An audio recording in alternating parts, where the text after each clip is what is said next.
सन्मान्य सदस्य जयंत पाटील साहेबांनी त्याचप्रमाणे सन्मान्य सदस्य विजय वडेट्टीवार साहेबांनी या ठिकाणी एक पॉइंट ऑफ प्रोसिजर व हरकतीचा मुद्दा सादर केला। त्या संदर्भात मी यापूर्वीही या संदर्भातलं रुलिंग गेल्या अधिवेशनात दिलेलं आहे। तरीही परत मी या संदर्भात बोलू इच्छितो की भारताच्या संविधानातील अनुच्छेद 164 जर आपण बघितलं तर त्यात कलेक्टिव्ह रिस्पॉन्सिबिलिटीचा उल्लेख आहे। त्यामुळे मंत्रिमंडळातील कोणताही मंत्री हा प्रत्येक उत्तरासाठी जबाबदार असतो, कलेक्टिव्ह रिस्पॉन्सिबिलिटी असते आणि त्याच्या अनुषंगाने आपल्याला ती मुभा प्रत्येक मंत्र्याला देता येते। एक नंबर 2, ही प्रथा काय गेल्या 2 वर्षात 1 वर्षात झालेली नाहीये याचा पण उल्लेख मी केला आणि आपल्याला पण माहिती आहे 2019 मध्ये पण आपण बघितलंय, 2020 मध्ये पण आपण बघितलंय। परंतु परंतु परंतु परंतु परंतु असं असतानाही या विषयात इतर मंत्र्यांची आपली भूमिका बरोबर आहे की एखादा मंत्री जर सभागृहात असेल तर त्याच्या खात्याची उत्तरं त्या मंत्र्यांनी देणं अपेक्षित आहे, अगदी योग्य आहे। परंतु आपल्याला माहिती आहे बाय कॅमेरल हाऊस आहे, आपल्याकडे वरचा सभागृह आहे, आपल्याकडे खालचा सभागृह आहे। असं असताना बऱ्याचशा वेळेला मंत्र्यांना दोन्ही ठिकाणची कामं बघायची असतात। त्यातून उपमुख्यमंत्री असतील, मुख्यमंत्री असतील, त्यांना विविध विषयात वरच्या सभागृहातही बसायला लागतं आणि म्हणून बाय वे ऑफ अबॅन्डन्ड कॉशन आपण ती जबाबदारी इतर मंत्र्यांना देतो। असं असताना मला वाटतं यात काही गैर नाहीये आणि त्यामुळे परत प्रत्येक अधिवेशनात हाच विषय आपण घ्यायचा, तेच रुलिंग माझ्याकडनं घ्यायचं हे मला वाटतं उचित नाही। आपण आता पुढे जाऊया।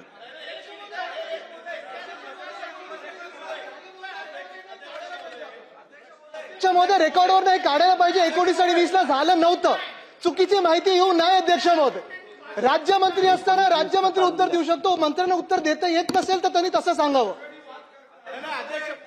चला चला सन्मान्य सदस्य आदित्य ठाकरेजी, या संदर्भातली माहिती गेल्या वेळेला पण दिली आहे आणि आपल्याला जर सुस्पष्ट माहिती ऐकूनच घ्यायची असेल तर ती पूर्ण वाचून परत दाखवायची तयारी आहे। मागच्या वेळेचं रुलिंग काढून द्या। अध्यक्ष महोदय, अरे ते तुमचे हे कुठे गेले, मित्र कुठे गेले, हे बाकी लोक कुठे गेले?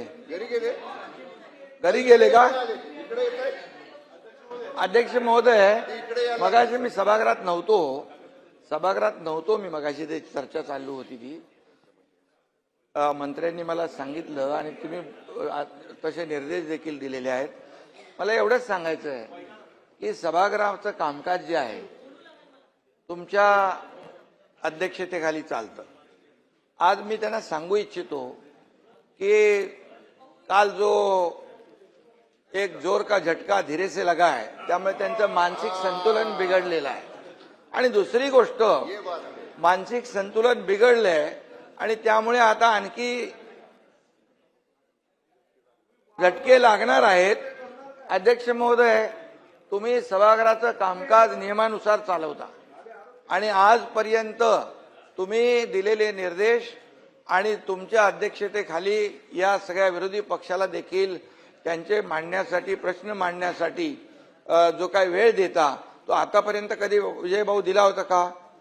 आणि दुसरी गोष्ट, राज्यमंत्री असतात, एखाद्या प्रश्नाला एखाद्या लक्षवेधीला अतिशय व्यवस्थित न्याय मिळाला पाहिजे म्हणून तुम्ही हे जे काही कामाचं वाटप तुमच्या अध्यक्षतेखाली झालेलं आहे आणि ज्या वेळेस राज्यमंत्री जेव्हा प्रश्नाचं उत्तर द्यायला कधी त्याच्याकडून अधिक कमी जादा माहिती मिळते त्यावेळेस स्वतः मंत्री असतात, मी स्वतः येतो, मुख्यमंत्री स्वतः येऊन उत्तर देतात आणि त्यामुळे हे कलेक्टिव्ह आमची रिस्पॉन्सिबिलिटी आहे, जबाबदारी आहे।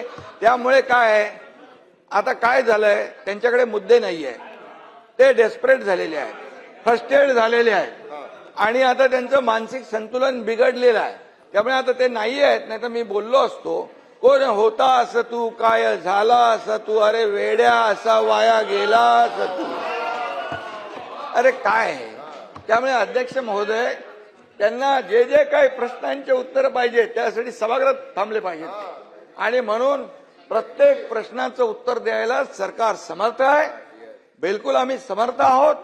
प्रश्न मांडण्याची जबाबदारी जी आहे ती त्यांनी पार पाडली पाहिजे. नुसतं स्टंटगिरी करून येऊन इथे काहीतरी बडबड करून जायचं आणि सभागृहाचा वेळ वाया घालवायचा.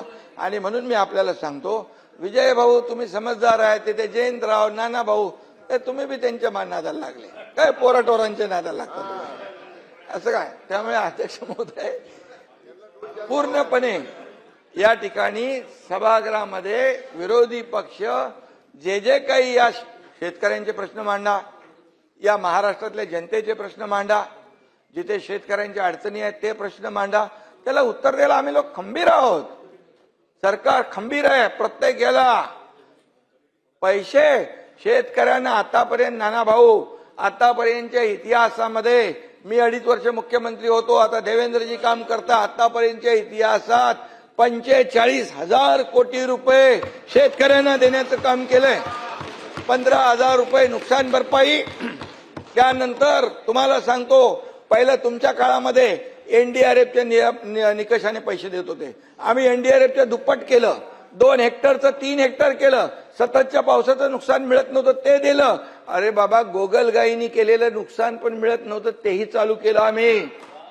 6,000 रुपये प्रधानमंत्री मोदीजी देतात, 6,000 आपण चालू केले महायुती सरकारने. हे लक्षात ठेवा ना तुम्ही. आणि त्यामुळे काही पैसे नाही दिले, काहीतरी शेतकऱ्यांवर अन्याय केला, हे खोटं नाटक चालणार नाही.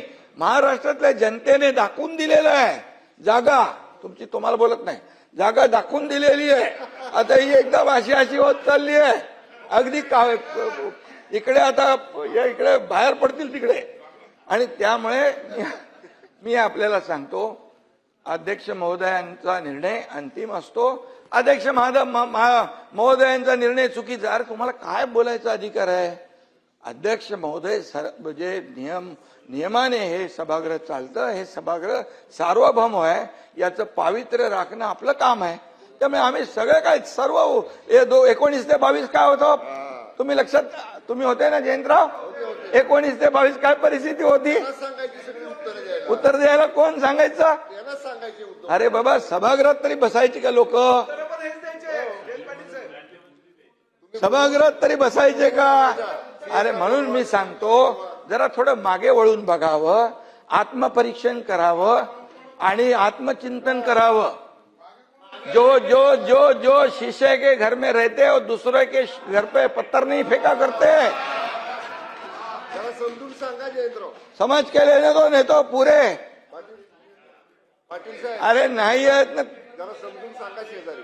समजून सांगा, समजून सांगा. ठीक आहे.